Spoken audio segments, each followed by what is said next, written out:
Ministério da Cultura e Águas do Brasil apresentam o primeiro Flipetrópolis. Arte, literatura, educação e liberdade. Parceria, Prefeitura de Petrópolis.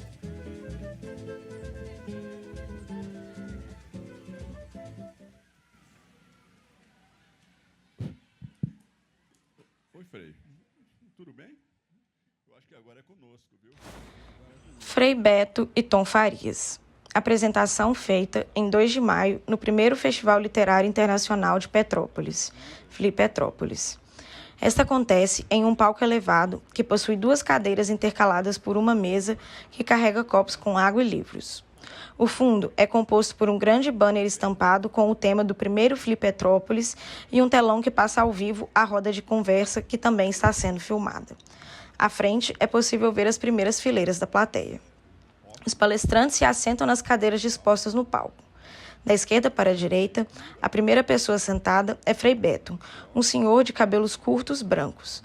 Ele traja camiseta de botões de manga curta de tom lilás e calça jeans.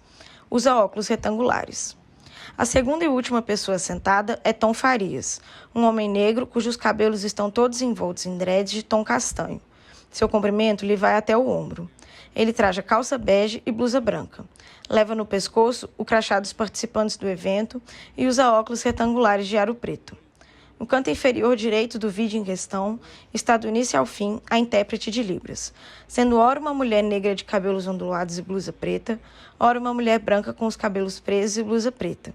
Elas traduzem simultaneamente tudo o que está sendo falado. De tempos em tempos, a plateia é filmada e é possível ver que está cheia.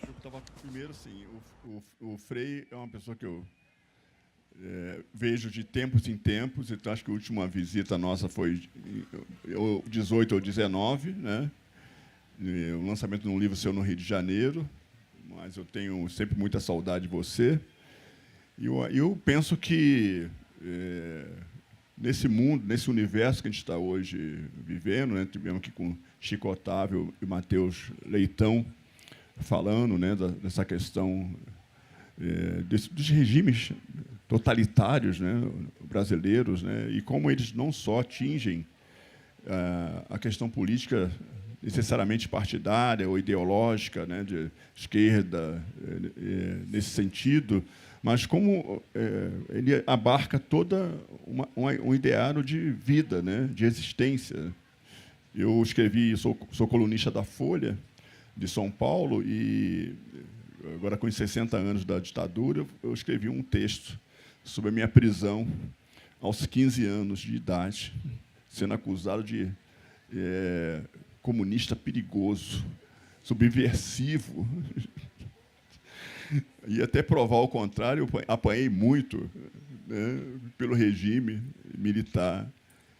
E eu acho que a gente podia conversar um pouco sobre isso, né, porque você, ao lidar com a religião, quer dizer, do latim, né, ligar, religar, né, aquela que liga as pessoas, né? Então, eu penso que é o sentido maior da liberdade, do que a gente está falando, liberdade, não só liberdade de expressão, mas liberdade humana, né, de ser aquilo que a gente quer ser, dentro de um respeito, né, dentro de uma lógica, né, de existência, né? Então, eu queria que você falasse um pouquinho sobre isso para a gente poder começar.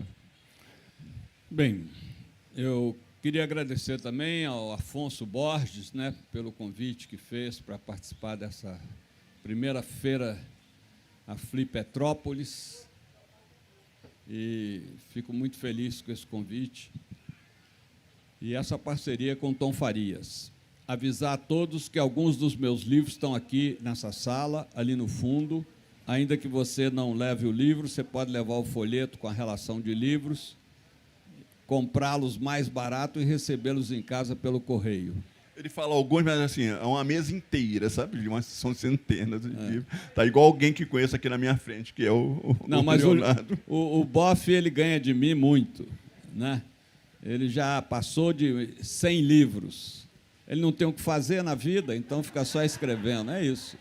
Eu estou pensando em construir estantes, entendeu? Vender por Leonardo. Exatamente. Então, mas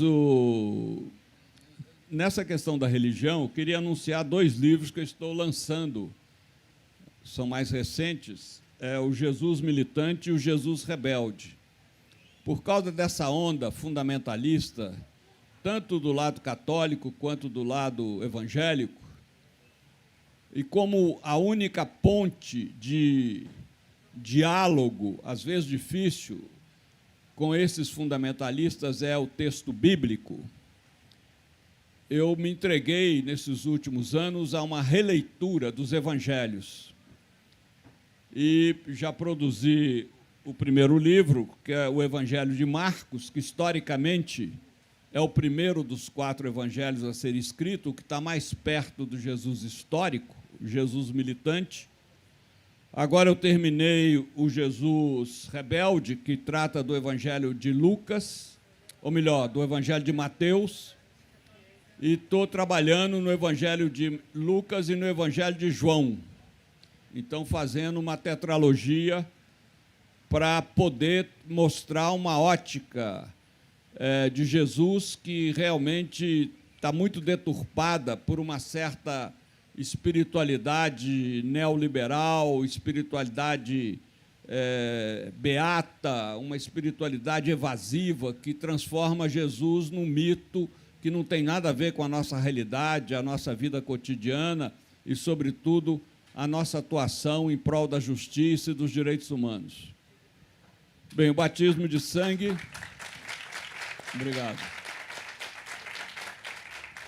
O Batismo de Sangue é um livro já clássico, conhecido de muita gente, em que eu descrevo o que ocorreu com um grupo de frades dominicanos. Foi o primeiro grupo religioso no mundo preso sob acusação de terroristas.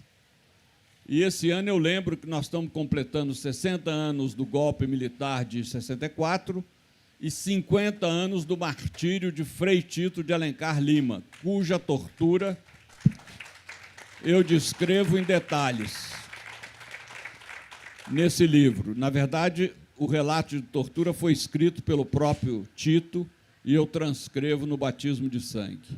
É um relato muito impactante que fez com que o Frei Tito se transformasse na figura emblemática de todos os torturados, né? Aquilo que o Mateus Leitão descreveu aqui, como descreve também nos seus escritos. Como o Tom disse, a religião realmente é um religar. Há uma frase de Santo Tomás de Aquino, meu confrade, muito enigmática e muito real. Quanto mais espiritualidade tem uma pessoa, menos ela precisa de religião. E, no entanto, hoje nós temos muitas religiões e nem sempre temos espiritualidade. E, como você bem disse, Tom, a espiritualidade é alguma coisa que nos liga ao próximo, à natureza, a Deus e a si mesmo. Então, ela tem essa quádrupla dimensão. A espiritualidade não é ritualesca. A religião é ritualesca, a religião tem uma série de preceitos, regras, etc. Por isso que a religião acabou sendo tão burocratizada que, muitas vezes, ela mata a espiritualidade. E a gente, para poder cultivar a espiritualidade, precisa se libertar um pouco da religião, né? Porque a religião é instituição, a espiritualidade é vivência.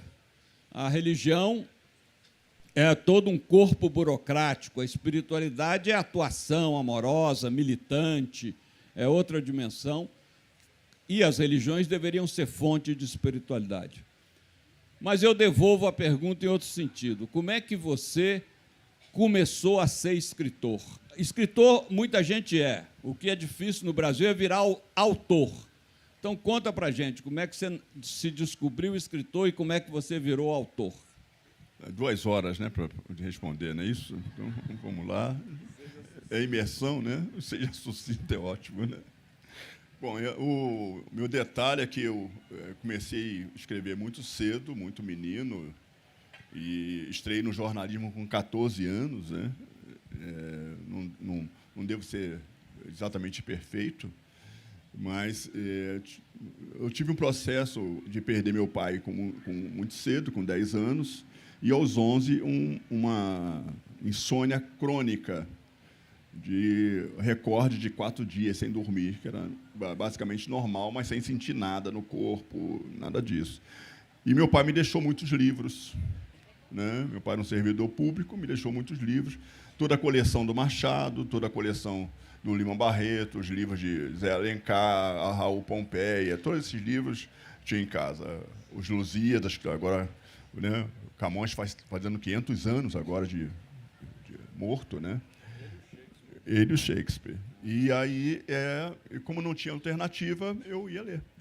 Então, eu ficava a noite toda lendo aqueles livros, né? E se tornei uma pessoa horrorosa, né? Porque, além de tudo, eu sabia o Ateneu de cor, todas as poesias do Augusto dos Anjos, aquela coisa toda, enfim. Para arrumar namorada era horrível, né? Porque eu não gostava de declamar, né?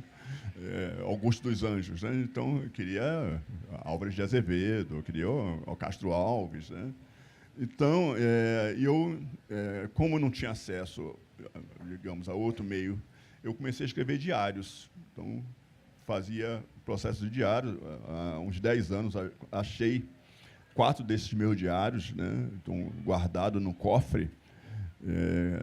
Então foi a partir daí que eu comecei a escrever. Mas aos 14 anos eu, na escola técnica, publiquei um jornal estudantil chamado Boca Livre, e talvez por eu saber um pouco mais de literatura, eu fui chamado para ser editor do jornal, e na redação do jornal, na melhor redação do jornal, que era a lanchonete da esquina, eu lendo o meu texto, que ia ser publicado no jornal, e um camarada de terno e gravata, todo muito sério, parecendo um advogado, né, falou para mim, eu gostei muito desse texto, você não quer publicar no meu jornal?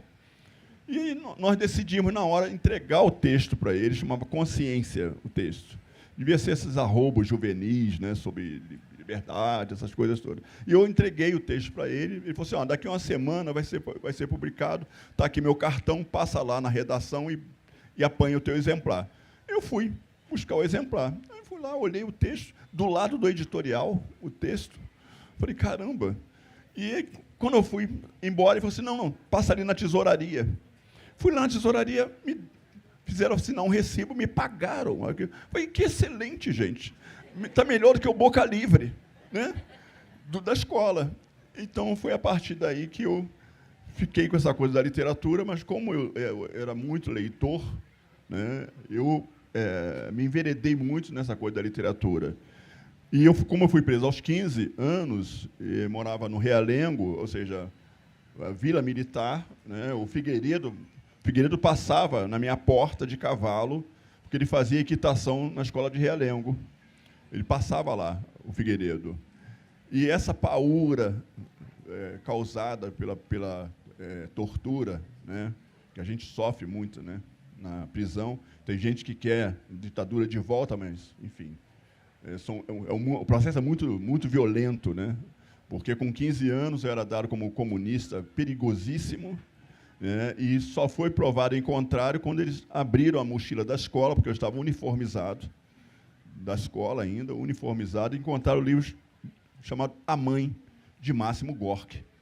Era uma brochura, eu guardo ali até hoje como uma relíquia, não informava nada sobre o autor, nada. Era um livro, lá estava A Mãe, Gorki e tal.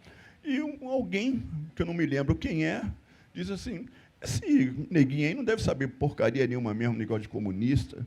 O cara que lê A Mãe, um livro chamado A Mãe, e me libertaram por esse livro, da Mãe. E aí eu terminei minha escola técnica, fui trabalhar na Amazônia, e na Amazônia eu escrevi um romance.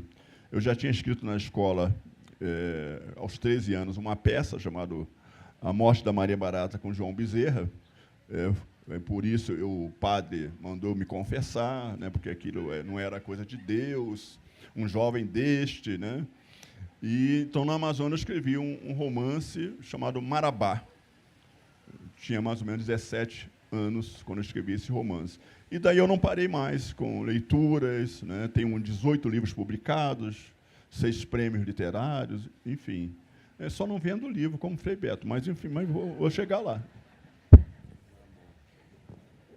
Agora, você podia dizer como é que você começou a escrever, né?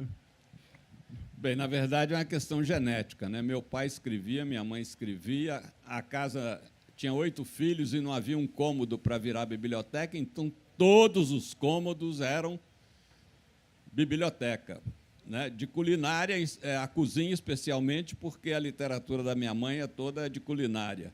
E o banheiro por razões óbvias.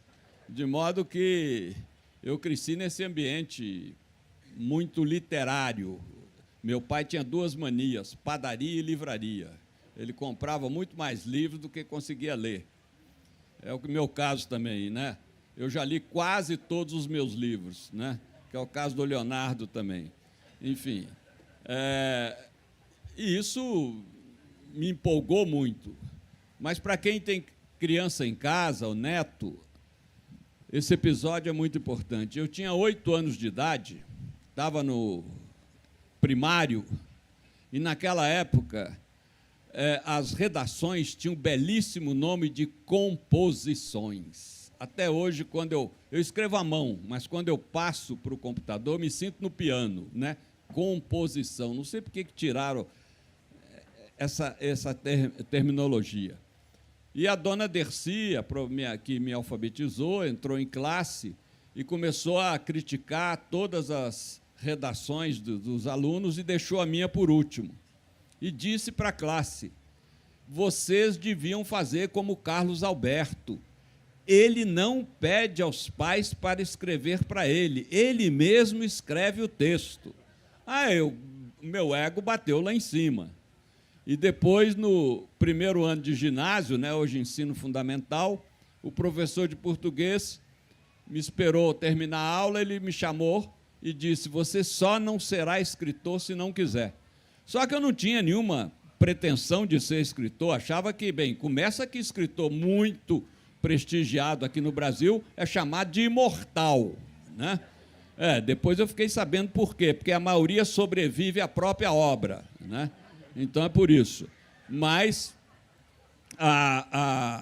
eu achava impossível, então resolvi ser jornalista. Fui fazer jornalismo, porque pelo menos o repórter tem que escrever todo dia. E eu sou compulsivo, eu preciso escrever todo dia.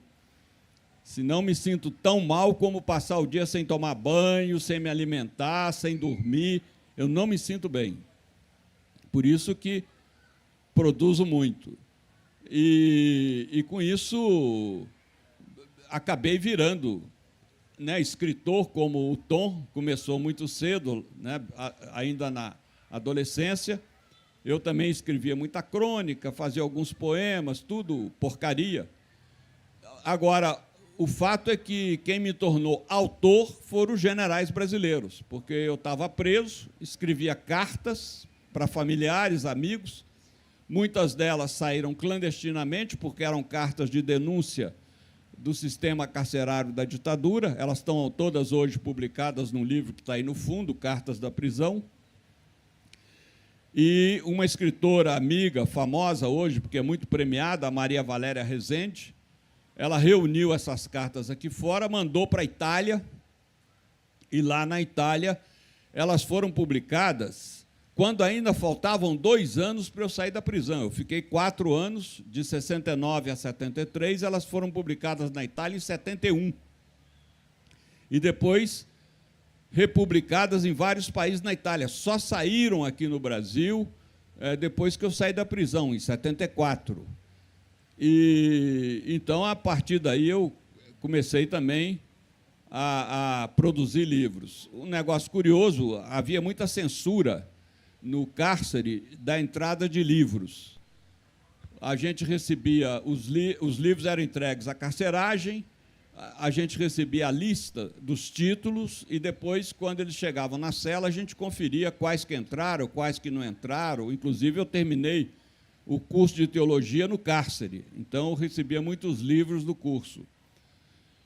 E um dia eu fiquei sabendo que o meu livro de cartas da prisão tinha sido publicado na Itália, livro este que eu tinha escrito lá dentro do presídio Tiradentes.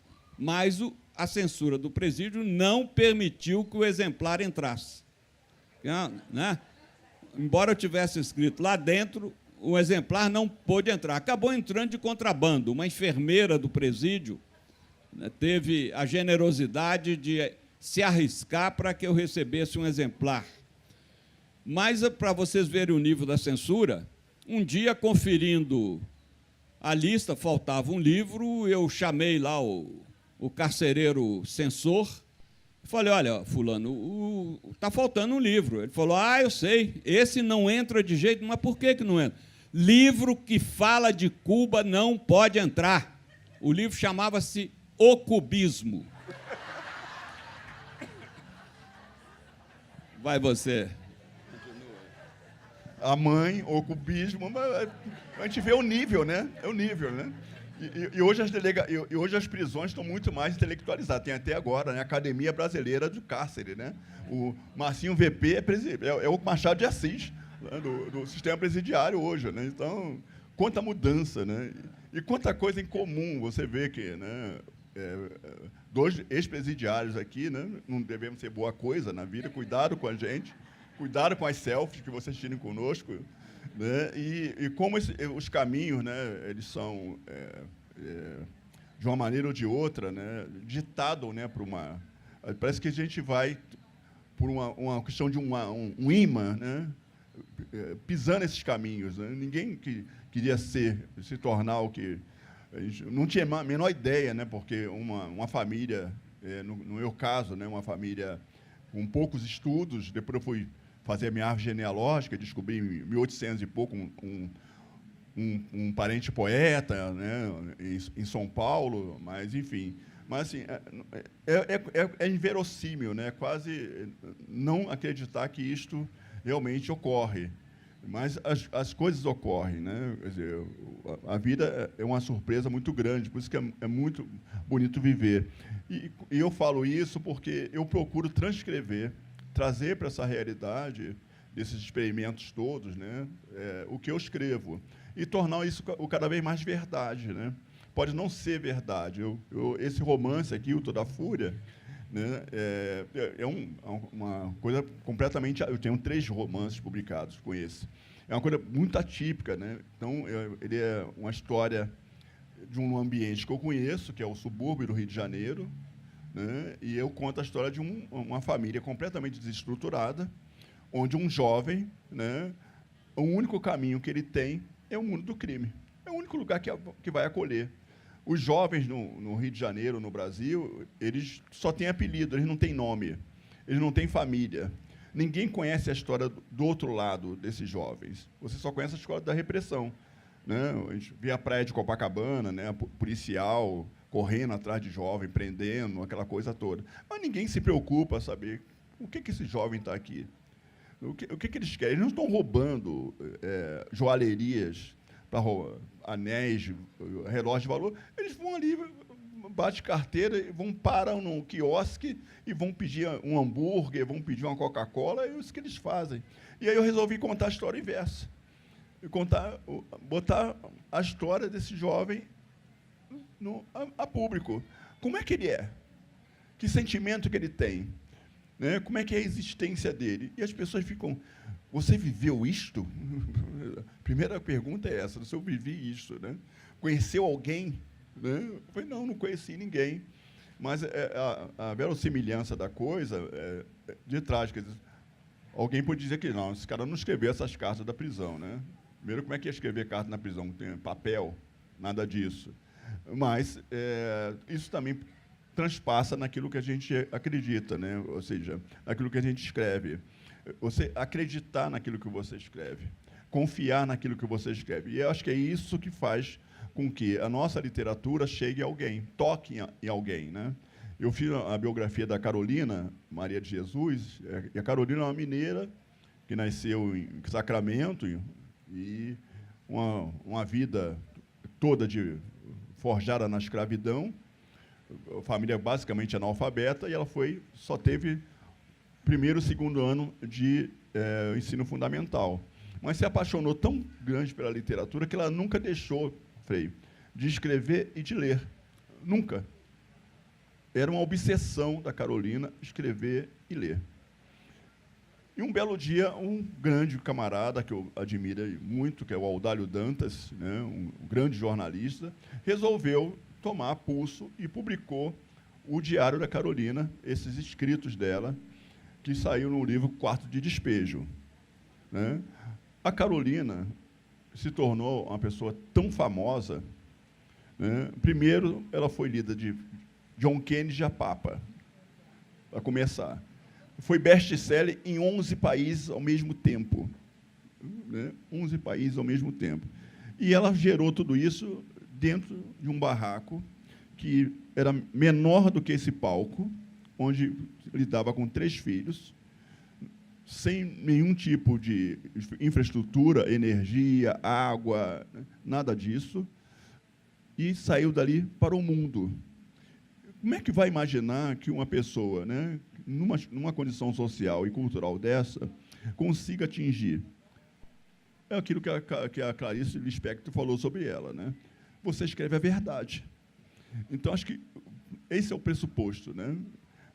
Pode escrever ficção, pode escrever, mas alguma coisa ali tem a verdade. Né? Então, acho que um pouco do que você escreve é isso. Né? Eu acho que o batismo de sangue é tão premiado, né? Não só, mas é por essa verdade que você transmite. Né? Então, eu queria que você falasse um pouco dessa... Na verdade, eu transito por vários gêneros, até pelo infanto-juvenil, e deve ser pelo fato de...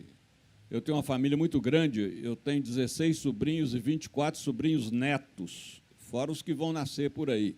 Quando se reúne a família toda, na época do Natal, meu irmão sempre avisa, cuidado para não pisar num bebê, né? Porque o que tem de gente engatinhando ali no chão. Então, eu acho que isso também me levou a produzir literatura infanto-juvenil. Mas eu sou muito memorialista. Primeiro, por ter vivido uma trajetória excepcional, eu fui preso 2 vezes durante a ditadura, primeiro em 64, eu tinha 19 anos, aqui no Rio, pelo Serviço Secreto da Marinha, o Senimar. Fiquei só 15 dias preso, mas fui torturado, etc. E depois eu fui preso de novo em 69 e fiquei 4 anos. E com uma experiência também pela qual só 6 presos políticos em todo o Brasil passaram. Nós fomos misturados aos presos comuns. Então, dos 4 anos que eu fiquei preso, os 2 primeiros junto a presos políticos, os 2 últimos junto a presos comuns, que eu descrevo no Cartas da Prisão e no outro livro que tem ali, chamado Diário de Fernando. Por que Diário de Fernando? Porque o Frei Fernando, meu colega, que era um dos 6, ele teve a ousadia de escrever em papel celofane com letras minúsculas um diário que saía, em geral, saía do cárcere dentro de cigarros. Ele abria o maço de cigarro pelo fundo, tirava metade do fumo, cigarro de filtro, colocava o papel celofane enroladinho ali dentro, remontava o cigarro muito bem feito, remontava o maço e trocava na visita com outro frade que ia nos visitar. Eu levei 36 anos para decifrar esse material, porque o Fernando não era nem jornalista, nem escritor, nem historiador. Ele apenas era um apontador. Então, por exemplo, nós tivemos durante um ano numa cela com 50 presos políticos. O Paulo de Tarso voltou para a tortura. Só que tinha 3 Paulo de Tarso dentro dessa cela. Então, precisava pesquisar qual dos 3 havia voltado para a tortura. Então, é um livro que deu muito trabalho, como eu redigi, em homenagem ao trabalho de coletar essas informações, eu coloquei no livro Diário de Fernando. Então, acho que é importante registrar isso, porque nós não podemos de maneira alguma, deixar que a memória desses anos de ditadura, 21 anos, se apague. Né? Nesse ponto, a gente tem que agir como age a comunidade judaica. Né? O Holocausto não pode ser esquecido. E aqui no Brasil também. Né? Não podemos deixar que seja esquecido, porque quando se esquece o passado, a gente corre o risco de, no presente, né, repetir no futuro esse passado. Então, é muito importante que as novas gerações saibam o que foi a ditadura. Eu já, participando em eventos em escolas, já me surpreendi com rapazes e moças perguntando: esse negócio que o senhor está falando aí de tortura, prisão, mas isso aconteceu lá no Chile, na Argentina, aqui no Brasil não, né? Negócio incrível, eu levo o maior susto. As pessoas, o negacionismo chega a esse ponto de achar que não foi. E hoje a gente está correndo o risco, com a intentona golpista de 8 de janeiro de 2023, o Brasil hoje corre o risco de essa frágil democracia abrir espaço de novo para um regime ditatorial. Isso é muito perigoso. Mas, Tom, fala aí, o que te encanta mais, escrever ficção ou ensaio? O que me encanta mais é escrever. Eu penso que, como você, até uma forma, né, de a gente dizer para quem quer escrever, né? Escrever é uma coisa muito séria, gente. Escrever é uma profissão, como ser médico, ser advogado, ser arquiteto.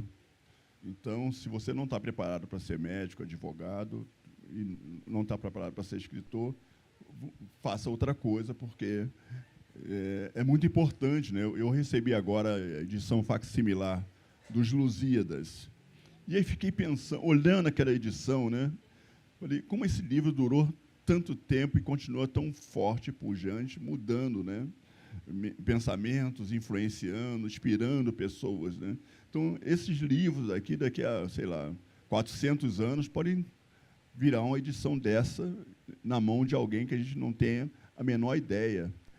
E o quanto você quer transmitir de verdade, que pode ser a sua verdade, como pode ser a verdade do outro. Né? Eu tenho o meu caderninho guardado e anoto tudo que eu ouço, acho de interessante, né?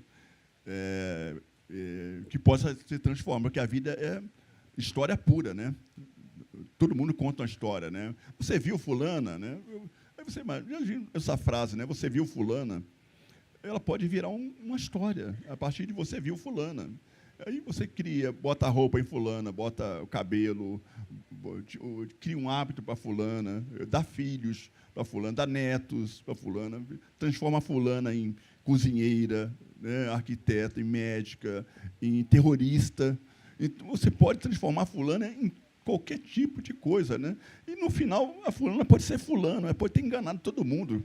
Pode ser fulano, não fulana em si. Né? Então, eu penso que o ato de escrever, eu faço isso todos os dias, ou seja, se eu tenho um compromisso de manhã, eu posso acordar um pouco mais cedo, leio 5, 10 páginas, ou um pouco mais, escrevo qualquer coisa que vem na tela, mas eu sempre tenho alguma coisa para escrever. Como eu sou de jornal, sempre tenho que fazer alguma coisa, mas em termos de projetos literários, eu tenho lá minhas pastinhas, eu acho que eu vou vir aqui. E aí o pessoal falou assim, mas os seus momentos de inspiração para escrever. Eu falei, você imagina você aguardar um momento de inspiração? Falei, e aí, chega um momento de inspiração, você está entubado de Covid. Vai fazer o que com aquele momento de inspiração? Entendeu? Então, não há momento de inspiração. Né? É um momento de transpiração, de fato. Então, é preciso você ter um compromisso com o seu fazer, né, literário. E esse compromisso é que vai apurando. E, você, de alguma maneira, você vai entendendo aquilo que um ou outro, né, gosta ou não de ler, aquele que te acompanha, o que publicam na rede social. Né? Eu recebo muitas coisas em rede social de pessoas, eu li seu livro, achei isso, achei aquilo, achei uma porcaria, enfim, tudo é possível você perceber. Mas acho que vem desse exercício. E eu posso escrever um poema, né, que eu comecei muito novo, eu achava que ia ser compositor, por exemplo, e comecei a fazer letras de música. Eu tinha mais ou menos ali por volta de uns 14 anos, e um belo dia eu bati na Escola de Samba Mocidade Independente de Padre Miguel, com um monte de manuscrito, um calhamaço, um caderno, e fui levar para o mestre André, da Escola de Samba Mocidade Independente de Padre Miguel. E aí alguém falou assim, não, eu queria falar com o seu mestre André. Aí eu falou, ele sabe quem você é? Não, eu falei, eu vim trazer uns negócios, umas músicas para ele olhar. Aí fiquei lá horas, sentado na quadra, em Padre Miguel, horas, esperando, ele nunca saía. Daqui a pouco ele sai, andando, e ele, quem sabe, o mestre André que inventou a paradinha, né, das baterias nos desfiles das escolas de samba, né? Era uma sumidade, assim, eu nunca tinha visto, ele nunca tinha me visto mais gordo, né? E tinha uma questão muito engraçada, né? Porque a pessoa pensava assim, olhava assim, um cara preto, outro preto, assim, esse deve ser, que filho é esse que eu tenho? Deve ser meu filho, com alguém. Vou logo dizer que eu não sou pai dele, né? E aí o mestre vem acompanhado de uma pessoa, e aí alguém falou assim, mestre, esse moleque quer falar contigo aí. E ele foi andando, assim, eu fui atrás dele, depois de horas esperando, fui andando, e ele andando com uma pessoa do lado. Aí eu falei, não, o que você quer? Não, eu queria ser compositor da escola, vim trazer aqui umas letras aqui para o senhor dar uma olhada. Ele falou assim, Cartola, o camarada quer ser compositor. E eu não tinha a menor ideia quem era Cartola na minha vida, né? E fui embora. Ganhou o caminho dele e eu fiquei lá, com aquele negócio frustrado, fui embora para casa, tal, sem saber. Então, assim, acho que a gente precisa ter um pouco dessa coragem, né? E essa coragem que me levou a conhecer muita gente. Eu conto sempre minha história com Drummond, né? Só para encerrar, com a minha história com Drummond, eu gostava muito do Cruz de Souza, sabia tudo de cor do Cruz de Souza. E o Plínio Doyle, que era um bibliófilo famoso no Rio de Janeiro, foi presidente da Biblioteca Nacional, e eu, de alguma maneira, cheguei ao Plínio Doyle, ele tinha um livro raro do Cruz de Souza, um único exemplar existente ele tinha. E fui lá para conhecer o livro, o Plínio já idoso, com aquela bengala, e ele tinha um apartamento do tamanho desse galpão aqui, só para livros e reuniões, e ele tinha uma reunião chamada Sabadoyle. E essa reunião durou 38 anos. 38 anos. E eu fui exatamente num dia de reunião. Cheguei mais cedo, ele me botou na salinha dele, no escritório, abri assim, só tinha relíquias, né, de primeiras edições, e aí me mostrou o livro, pode ficar sentado na minha cadeira, leia à vontade. Eu fiquei lá horas lendo. E aí saio do escritório dele, num corredor, e vejo assim um camarada sentado no canto, lendo. Eu passei assim, rápido, assim, eu acho que é o Drummond. Volto. Tipo assim, né? Esqueci alguma coisa, né? Voltei, né? Aí volto de novo, assim, meio devagar, assim, olhando assim. Aí foi, é o Drummond. Aí o Drummond olhou assim para mim, estendeu assim a mão. Aí eu tomei uma coragem, que eu não sei de onde saiu, e aí fui lá falar com ele. Eu não só queria falar que eu sou seu admirador, que não sei o quê. E o Drummond pegou um papelzinho, anotou o telefone dele. Falou assim, liga para mim. Eu tenho esse papel até hoje guardado, né? Eu falei, ele deve estar me confundindo com alguém, gente, no mínimo. Bom, fomos lá, tal, e eu fiquei com aquele papel na mão.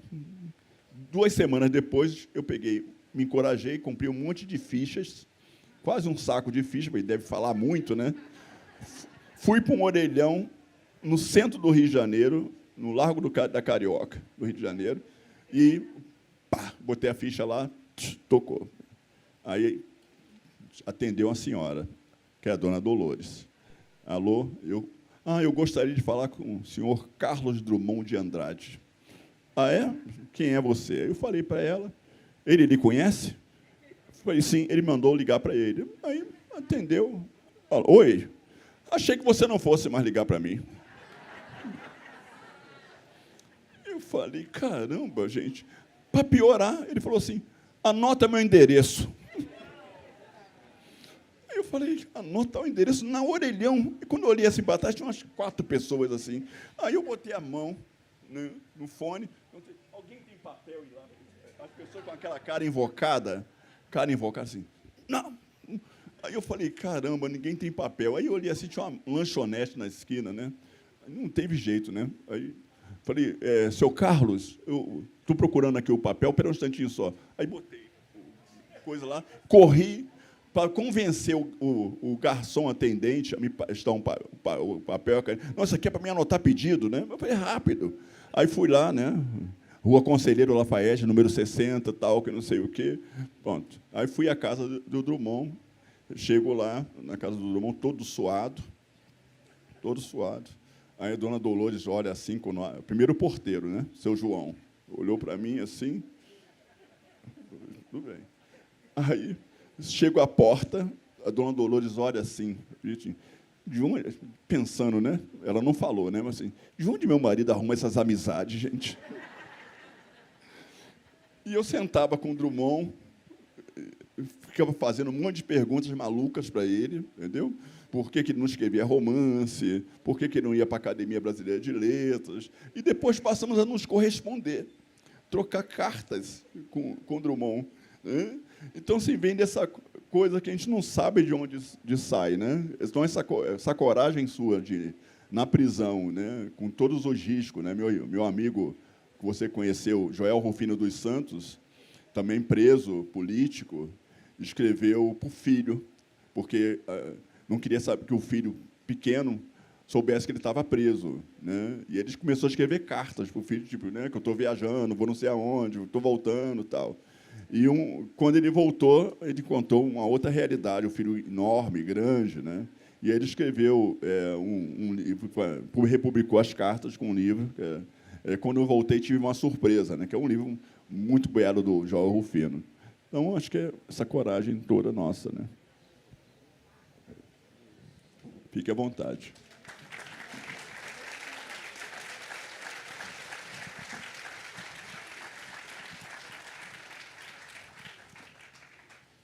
Bem, eu acho que escrever é um ato terapêutico. Eu não tinha consciência disso. Foi o Hélio Pellegrino, psicanalista, que muitos aqui conheceram, pelo menos de nome, e nós éramos muito amigos. E um dia ele falou, você só escapou da loucura na prisão porque você escrevia muitas cartas. Eu acredito que isso tem muito a ver, né? E a prisão tem... Você falou do sofrimento, mas a prisão tem 2 ou 3 coisas muito boas. A primeira é que a gente tem todo o tempo do mundo para ler e escrever. Você pode varar à noite, dorme de manhã, pode não dormir, dorme à tarde, enfim. A segunda é que você não tem reunião, não tem agenda. É ótimo. E a terceira, que é a melhor de todas, não tem o perigo de ser preso. Né? Então, é muito bom, porque nunca se sabe o que vai acontecer no ato de prisão. Muitos companheiros e companheiras morreram no ato de prisão. Alguns até estão aí considerados desaparecidos. Ponham a palavra entre aspas, né? Porque, na verdade, foram assassinados e, infelizmente, o Brasil tem essa esdrúxula lei da anistia recíproca, e é uma coisa absurda do ponto de vista jurídico, porque você não pode anistiar quem sequer foi investigado, julgado e punido. E, no entanto, nós estamos pagando o preço desse grave erro nacional, de não punir severamente os assassinos, criminosos, torturadores dos 21 anos da ditadura militar. Né? Hoje,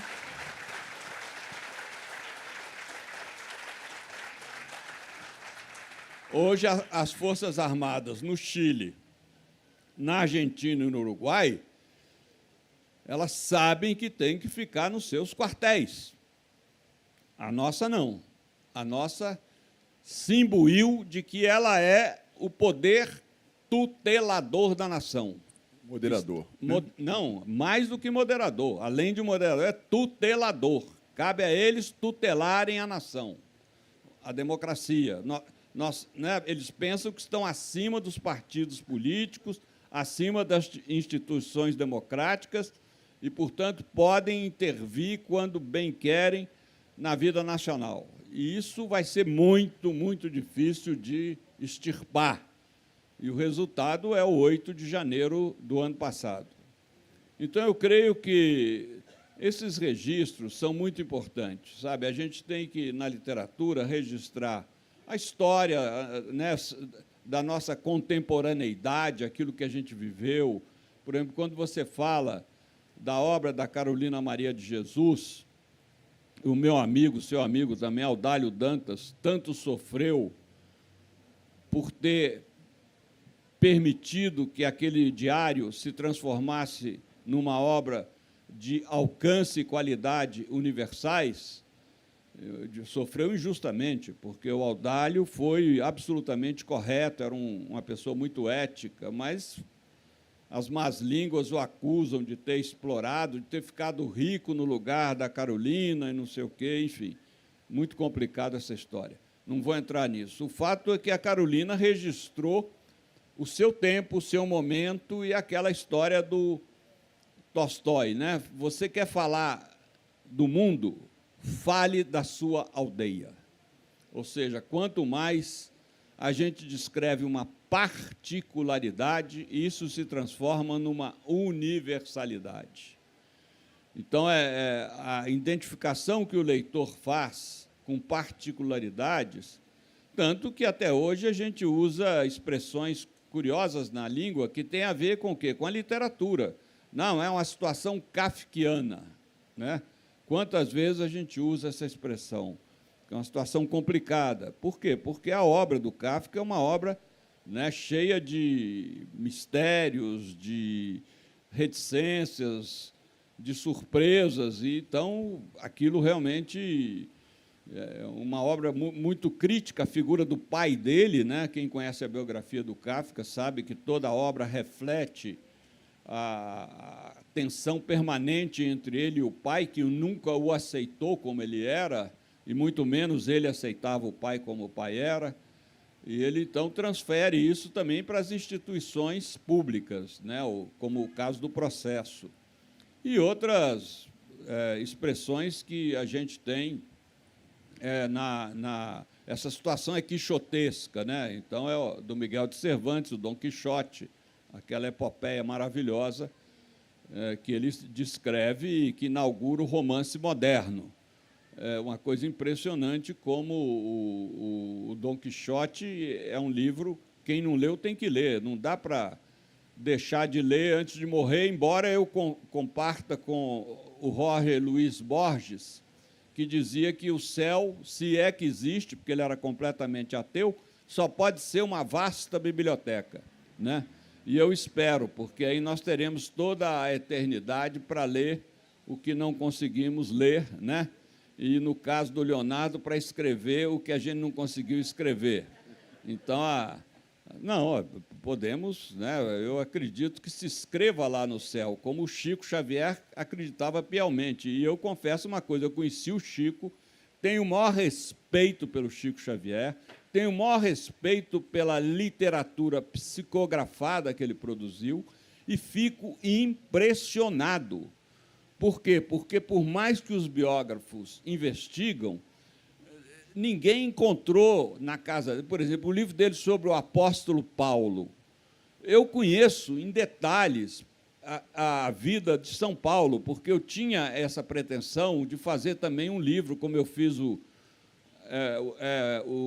Jesus, um homem chamado Jesus, em que eu coloquei num romance os 4 evangelhos, para você ler os 4 evangelhos sem nenhuma questão exegética, bíblica, teológica, você lê como se fosse uma grande história, né? Então, eu queria fazer isso com a vida de São Paulo, que é muito interessante, né? Que era um judeu intelectual, etc., que participou do assassinato do primeiro mártir cristão, que foi Santo Estevão, e depois ele se torna um cristão fundamentalista, né? Era um cristão radical, homofóbico, machista, cheio de defeitos. O que, quando eu penso nisso, já abre uma possibilidade de eu ser canonizado, porque eu também sou cheio de defeitos. Então, se Paulo foi, eu tenho alguma chance, né? Então, eu queria muito... E eu fiquei muito impressionado lendo Chico Xavier na biografia do Paulo, porque ele entra em detalhes que só quem pesquisou muito à época é capaz de colocar aquilo no livro. Eu não sei explicar, eu respeito, né? Eu respeito quando ele fala. Eu sou, né? Eu tenho o dom da psicografia, eu fecho os olhos, vou escrevendo, como ele tinha aquelas folhas enormes, e escrevendo, e dizia que num jato ele produziu o livro. Não vou duvidar. Por quê? Porque era um homem tão coerente, né? Um homem que a vida inteira nunca aceitou um centavo pelo bem que ele fazia aos outros, né? Recebia as pessoas, tudo ia para as obras que ele indicava, etc. Enfim, uma pessoa muito admirável. Então, eu creio isso. A gente não pode pensar que a literatura é algo secundário. E hoje eu fico muito preocupado por causa da febre das redes digitais. E já tem diagnosticado pela Organização Mundial de Saúde uma nova enfermidade que se chama nomofobia, que é dependência do celular.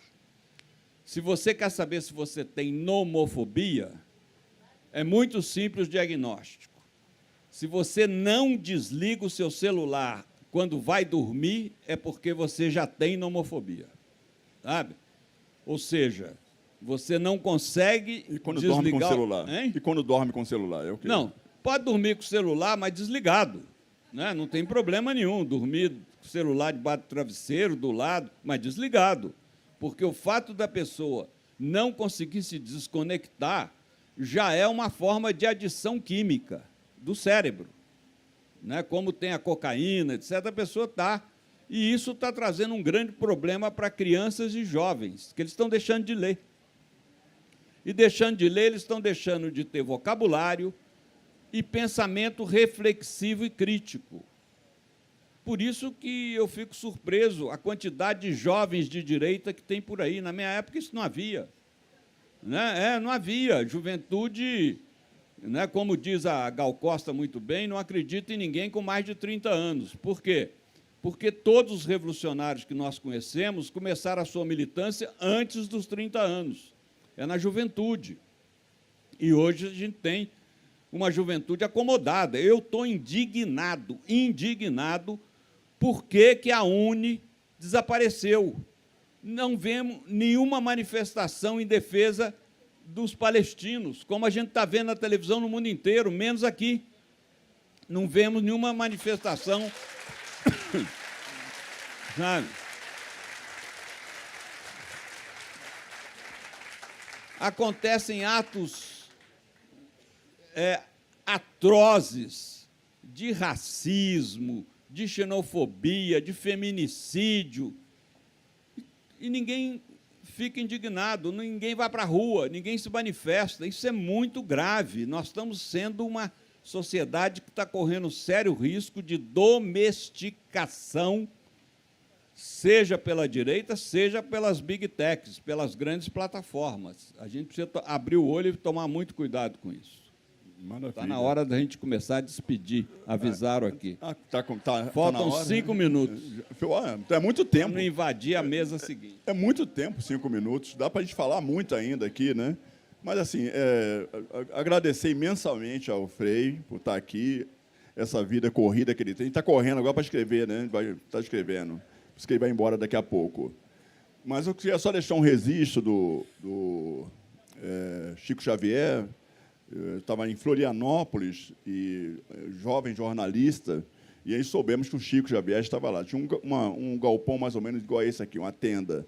Ele atendendo as pessoas, vinham pessoas de todos os lugares, e até de outros países, para o atendimento do Chico. E aí nós estávamos muito, muito próximos a eles, e uma senhora foi você foi chamada para atender, e ficar pessoas auxiliares ali, né? E aí ele sentava, e a primeira coisa, assim, né? Ele olhava para a pessoa, tal, ela falava alguma coisa que a gente não tinha mais ou menos ideia do que era, e, sentada, ele aqui, e ele pegava esse papel, tampava os olhos, aqui, e escrevia. Escrevia alguma coisa, e aí deu para essa senhora, né? Ela olhou, desmaiou, caiu. Era uma mensagem do filho, letra igual, assinatura igual, tudo igual ao filho que tinha morrido. E aí você fica imaginando, né? Que capacidade é esta? E meu avô morreu com 112 anos, então... o pessoal em casa é tudo novinho, né, madrinha? O pessoal em casa é tudo novinho, assim, 105, 112 anos. Já falei para minha mulher, vai me aturar muito. Ela é mais nova do que eu, vai me aturar muito ainda. Mas é porque minha avó ficava sentada à mesa, dando de comida para o meu avô. E ela fazia aqueles bolinhos de feijão, e aí dizia assim, meu avô com um dente, mais ou menos, assim, aí você, come, Modesto. Que moleza, Modesto. Come logo, Modesto. E isso ficava na minha cabeça, o negócio de Modesto, né? Come logo, Modesto. E aí minha avó rezava. E eu me lembro que veio e ela fazia mise-en-scène para rezar. Não, eu não estou rezando mais, aquela coisa toda. Mas minha avó rezava qualquer coisa. Então, eu ia buscar um arbusto, um galho no quintal, ela pegava uma faca que ela tinha, um copo d'água, e rezava. E dor de dente, espinhela caída, tudo resolvia com a minha avó. Mas veio uma pessoa, e ele tinha como se a carne dele estivesse pegando fogo, assim, tudo vermelha, em sangue. E ficou lá, tal, aí minha avó resolveu rezá-lo, e tinha um padrão, uma vez por semana, alguma coisa assim, sempre 3 vezes que rezava. E ele rezou, foi embora, ele morava muito longe, e aí ele voltou, já voltou assim, uma semana depois, meio transtornado com aquilo. Rezou de novo. Na 3ª semana, ele já veio chorando, porque começou a cicatrizar aquilo. E eu me lembro que ela rezava, as folhas murchavam, completamente murchas, depois da reza. E ela pegava aquele copo d'água, ela virava de costas, assim, jogava assim, a água não tinha muita força, né? A água caía assim, mais ou menos, enrolava aquela faca num pano e guardava na gaveta, né? Então, assim, essa coisa sobrenatural, que vai além da nossa capacidade de entendimento, é que faz a gente estar aqui. São bilhões de neurônios que nos guiam. Se olhar com uma lupa bem potente, a gente vai ver, né, que são os pontinhos todos fazendo essa figura que a gente está composta aqui. Então, diante disso, quero agradecer imensamente a vocês todos. E eu sou um dos curadores do festival. Esse é o primeiro festival aqui em Petrópolis. Meu nome é Tom Farias. Agradecer imensamente ao Frei Beto por ter encontrado um trechinho da vida dele para estar aqui conosco. A gente fica muito perturbando ele. Todo mundo que está aqui assistindo, vai na rede social nossa, curtam lá, tiram fotos, nos marquem, chamem os amigos, porque até domingo vocês vão ter que nos aturar aqui. Até domingo. Tá bom? Muito obrigado.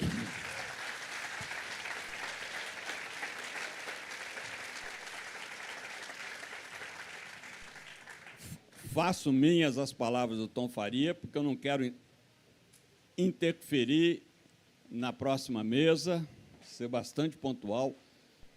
Peço o favor que me deixem chegar na mesa lá do fundo, onde estão meus livros, né, porque a interrupção faz com que dificulte aqui a instalação da próxima mesa, e lá eu atenderei de bom grado a quem quiser chegar. Muito obrigado, coragem, que Deus nos abençoe. Olá.